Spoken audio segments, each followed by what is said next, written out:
স্বৈরাচারী শাসনামলের 15 বছরে দেশের পুলিশ বাহিনীকে দলীয় বাহিনীতে পরিণত করায় সমস্ত ব্যবস্থা ধ্বংস হয়ে গিয়েছিল। স্বৈরাচারের অবৈধ অন্যায় আদেশ পালন করতে গিয়ে পুলিশ বাহিনী ব্যাপকভাবে জনরোষের মুখে পড়ে। অনেক সৎ পুলিশ সদস্যদেরও এই জন্য মাশুল দিতে হয়েছে। পুলিশ জনগণের বন্ধু পুলিশ বাহিনীকে সেই ইমেজ প্রতিষ্ঠা করার আহ্বান জানান প্রধান উপদেষ্টা। আমাদের সবচেয়ে বড় চ্যালেঞ্জ হলো বিগত 16 বছরে পুলিশ জনগণের মধ্যে যে দূরত্ব সৃষ্টি হয়েছে সেই দূরত্ব কমিয়ে আনা, পুলিশ বাহিনীর প্রতি মানুষের আস্থা ফিরিয়ে আনা। আমি বলবো এটা কঠিন না। একবার সে আন্তরিক পরিবেশ সৃষ্টি হলে এই বন্ধন অটুট থাকবে। মাঠ পর্যায় থেকে শুরু করে সকল স্তরে আইন শৃঙ্খলা বাহিনীকে জনগণের বিশ্বাস অর্জনের জন্য কাজ করতে হবে। এই কাজটা আপনাদেরকেই করতে হবে। আর সরকারের দিক থেকে যা যা প্রয়োজন তা বাস্তবায়ন করা আমাদের দায়িত্ব। আমরা সে দায়িত্ব গ্রহণ করছি। পুলিশের সংস্কারের লক্ষ্যে অন্তর্বর্তীকালীন সরকার উদ্যোগ নিয়েছে। তৃণমূল পর্যায়ে কর্মরত পুলিশ সদস্যদের কল্যাণে কয়েকটি বিষয়ে দ্রুত ব্যবস্থা নেওয়া হয়েছে। পরাজিত শক্তির আজ যেন দেশকে অস্থিতিশীল করতে না পারে সেজন্য পুলিশ সদস্যদের সতর্ক থাকতে বলেন প্রফেসর ইউনূস। ভবিষ্যতে কখনো যেন পুলিশ বাহিনীকে দলীয় বাহিনী বা অন্যায় কাজে ব্যবহার না করা যায়, তার জন্য একটা সুষ্ঠু ও নিরপেক্ষ নির্বাচন অত্যন্ত জরুরি। নির্বাচনের আগের সময়টা অনেক কঠিন সময়। আপনাদের সজাগ দৃষ্টি রাখতে হবে পরাজিত শক্তি যেন কোনোভাবেই দেশকে অস্থিতিশীল না করতে পারে।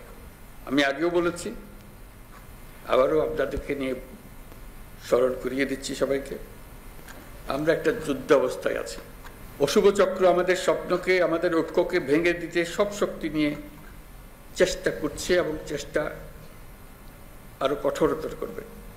একে প্রতিহত করার জন্য আপনাদেরকে সব সময় সতর্ক থাকতে হবে জাতিকে রক্ষা করার জন্য। ডিসেম্বর থেকে আগামী বছরের জুনের মধ্যে জাতীয় নির্বাচন আয়োজনের কথা পুনর্ব্যক্ত করে প্রধান উপদেষ্টা বলেন, নির্বাচন সুষ্ঠু ও শান্তিপূর্ণ করতে পুলিশ সদস্যদেরকে গুরুত্বপূর্ণ ভূমিকা পালন করতে হবে। আপনারা জানেন, ইতিমধ্যে জাতির উদ্দেশ্যে দিয়ে একাধিক ভাষণে আমি বলেছি, চলতি বছরের ডিসেম্বর থেকে আগামী বছরের জুনের মধ্যে দেশে ত্রয়োদশ সংসদ নির্বাচন অনুষ্ঠিত হবে।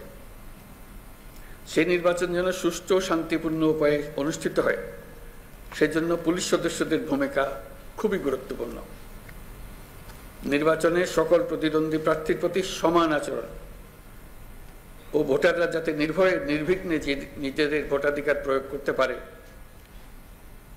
সেই পরিবেশ নিশ্চিত করা আপনাদের এবং আমাদের সর্বোচ্চ দায়িত্ব।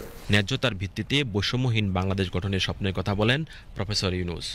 আমরা একটা ন্যায্যতার ভিত্তিতে গঠিত একটি বৈষম্যমুক্ত গণতান্ত্রিক বাংলাদেশ নির্মাণের স্বপ্ন দেখছি। আমরা দ্বিতীয় বাংলাদেশ গঠন করার স্বপ্ন দেখছি। জুলাই গণ অভ্যুত্থান আমাদের সেই সুযোগ করে দিয়েছে। এই সুযোগ যেন আমরা না হারাই। এই সুযোগ হারালে আমরা পরবর্তী প্রজন্মের কাছে চিরজীবনের জন্য দায়ী থাকব। বিশ্বের বুকে একটি শান্তিপূর্ণ সমৃদ্ধ দেশ হিসেবে বাংলাদেশ মাথা তুলে দাঁড়াচ্ছে এবং মাথা উঁচু করে রাখবে সবসময়। এই স্বপ্ন পূরণে আপনাদের ভূমিকা অনেক।